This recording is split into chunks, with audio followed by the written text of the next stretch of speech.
everyone, Outdoors and Botanical here, and today I just want to make a quick video on how to pin an insect.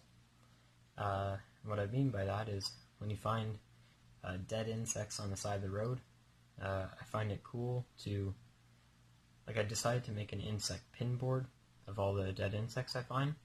I prefer to find them dead, so this one I actually found on the side of a parking spot. And you want to keep them in the freezer so they don't dry up, or in a container on top of a moist paper towel. Because if they dry up, it's hard to pin. But yeah, so this insect was found dead. I did not kill it. Just in case that bothers people, I just want you to know that I did not kill it. But yeah, so anyways, it's kind of cool to pin them and collect how many you find. See which ones you get. It's pretty cool. And at some point, if you write the location you found it and the date, it could potentially help a scientist in the future figure something out. Maybe not with just a normal grasshopper, but you could find something interesting. Alright, so let's get started. So you're going to want some insect pins. These are size 1 insect pins. Size 2 or 3 would be best.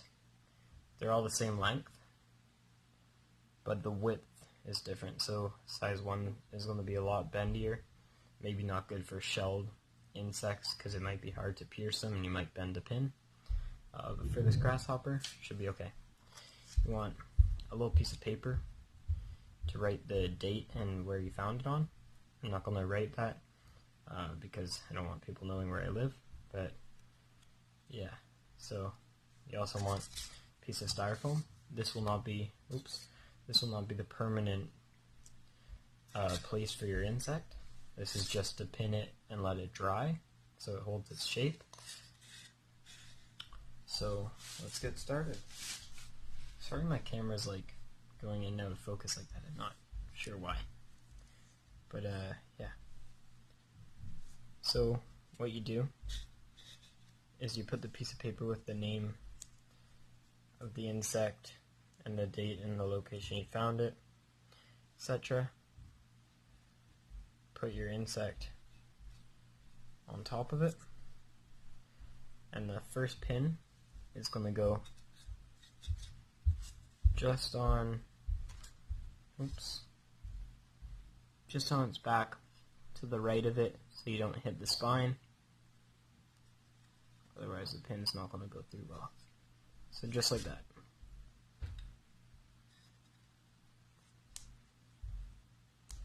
I want to push down.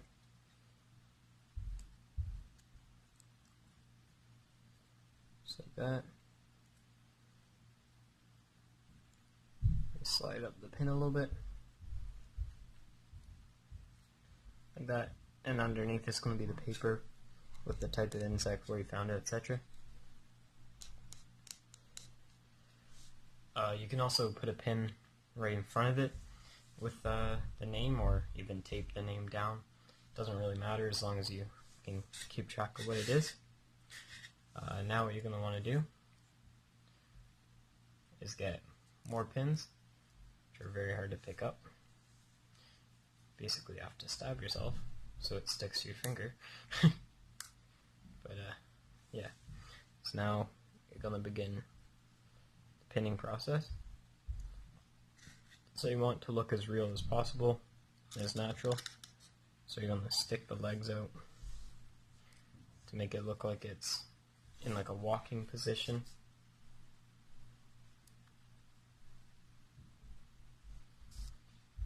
Just like that. Don't pin through the legs, just around to hold it in place like that. Hopefully you can see that. You will eventually remove these pins once it dries, but if you remove them right away, obviously it won't hold its shape. So if you have a pair of tweezers, that helps too, to move small legs around.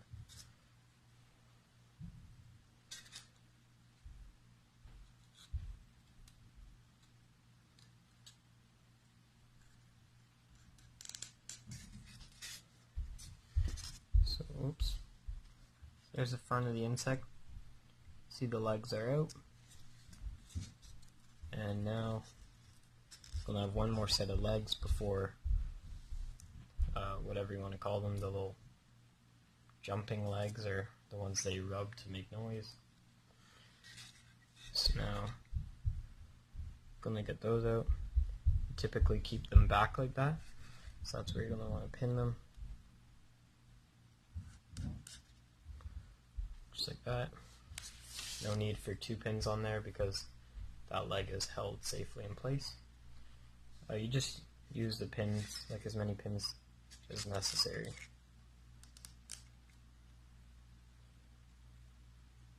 So that should be good. Trying to get that leg out. His foot's missing on this. I'm not sure how he died, so could have been hit by a car or something and it fell off, I don't know.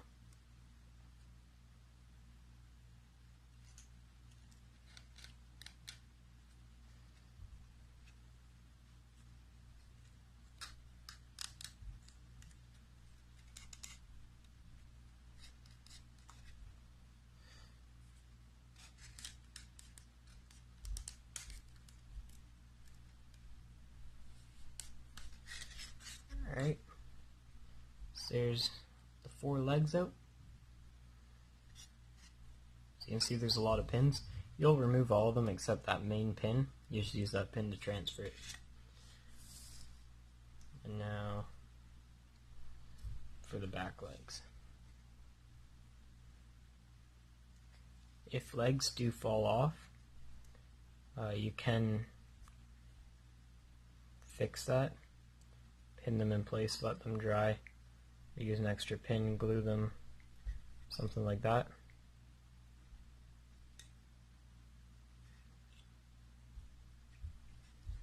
It's really hard to get these back legs out because they tuck them in when they die.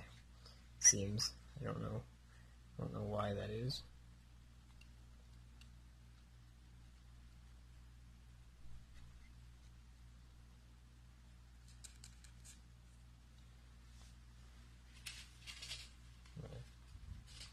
Keep them right there.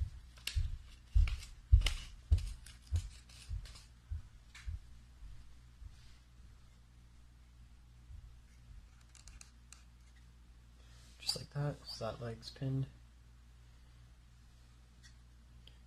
Sorry this video is so long. You can skip through it to what you need to know. Just wanted to do a very informative video on how to pin them, because a lot of people just stick a pin through their back and you got a pinned insect, but it's obviously not going to look as fancy, which in my opinion it looks a lot cooler and more unique when you learn how to properly pin them. I'm still practicing, but find grasshoppers very easy to pin. I'm just gonna fix this back leg a bit so it's more like the other one.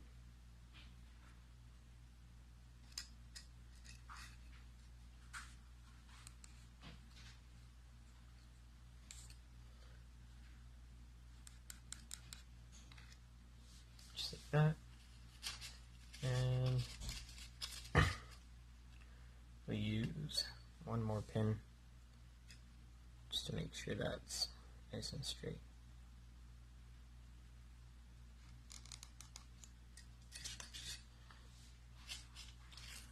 Or maybe 2 more pins.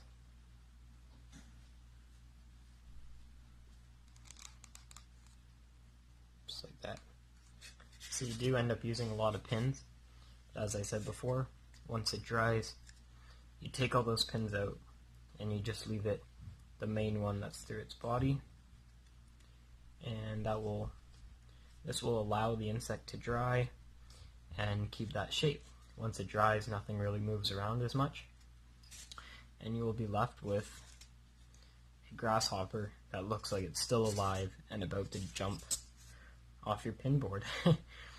So yeah, that's about it. You want to leave it for a couple days or longer, depending on how wet it was when you found it, how fresh, right? You just want it to, sorry, it's not focusing. You just want it to completely dry out, which could take up to a week. And then you can remove the pins, and yeah, you're good to go. So thank you for watching. If you haven't already, please subscribe. As always, stay outdoors, be botanical, keep your hobbies, and I'll see you in the next video.